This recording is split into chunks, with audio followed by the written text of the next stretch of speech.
वृंदावन की भूमि और उस पर विराजमान साधु संत सदैव पूजनीय और वंदनीय हैं। वर्तमान समय में सोशल मीडिया के प्लेटफॉर्म पर श्री हित प्रेमानंद जी अधिक प्रचलित हुए हैं। लोग उनके विचारों को जानने लगे हैं। उनकी ख्याति देश ही नहीं विदेश में भी है। तभी उनसे मिलने के लिए बड़े बड़े नामचीन हस्तियां दरबार में उपस्थित होती हैं, उनके पावन उपदेशों को ग्रहण करती हैं। प्रस्तुत वीडियो में आप भी पूज्य श्री प्रेमानंद जी के वचनों का श्रवण पान करेंगे।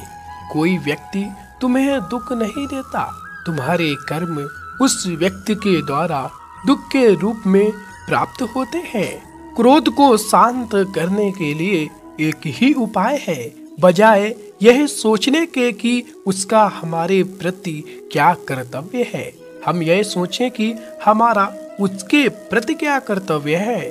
क्रोध से आज तक कभी किसी का मंगल नहीं हुआ है। यह आपके समस्त गुणों का नाश कर देता है। इसलिए क्रोध की संगति से दूर रहें। दुखिया को न सताइए, दुखिया देवेगा रोए, दुखिया का जो मुखिया सुने तो तेरी गति क्या होए। बहुत होश में यह मत सोचो, कोई देख नहीं रहा। आज तुम बुरा कर रहे हो तो तुम्हारे पुण्य खर्च हो रहा है। जिस दिन तुम्हारे पुण्य खर्च हुए अभी का पाप और पीछे का पाप मिलेगा। त्रिभुवन में कोई तुम्हें बचा नहीं सकेगा। सत्य की राह में चलने वाले की निंदा बुराई अवश्य होती है, इससे घबराना नहीं है। यह आपके बुरे कर्मों का नाश करती है।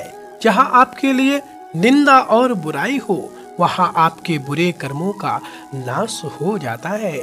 स्वयं को ईश्वर को समर्पित कर दो। यह जीवन जैसा भी है उनका दिया हुआ है। तुम्हारे पास जितने भी साधन संसाधन हैं वह उनकी कृपा का प्रभाव है।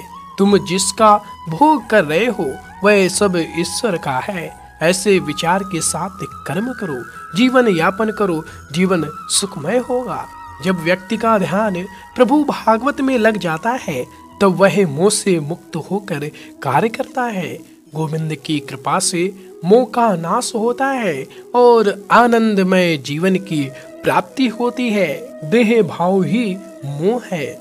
जो अपने शरीर की सुंदरता को देखता है वह ईश्वर की सुंदरता से विमुख हो जाता है। अपना चंचल मन बिना बात के भी बात की रचना कर सकता है।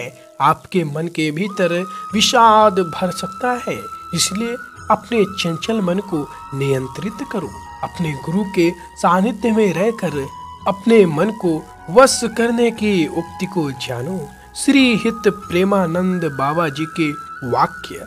जीवन में एक बार बहुत बड़े बदमाश प्रवृत्ति के व्यक्ति से सामना हुआ। वह सामने बैठ गया और कमर से बंदूक निकाल कर दिखाया।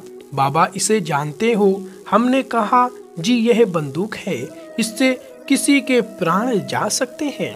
उसने कमर से चाकू निकाल कर दिखाया। इसे जानते हो? वह मुझे धमकी दे रहा था। तभी कमंडल से हाथों में गंगा जल लिया। हमने कहा तुम इसे जानते हो? अभी मंत्र अभिमंत्रित करके तुम्हारे ऊपर फेंक लूंगा, तुरंत भस्म हो जाओगे। इसलिए जीवन में परिस्थितियां कैसी भी हो घबराने की आवश्यकता नहीं। अपनी शक्ति पर विश्वास करें।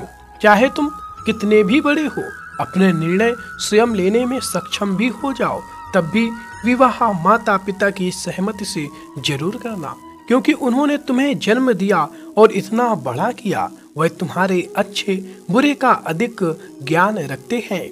नाम का जप करते रहो, यही जब तुम्हें माया से बचाएगी। क्योंकि जहाँ हरि भजन होता है वहाँ माया का असर नहीं होता है।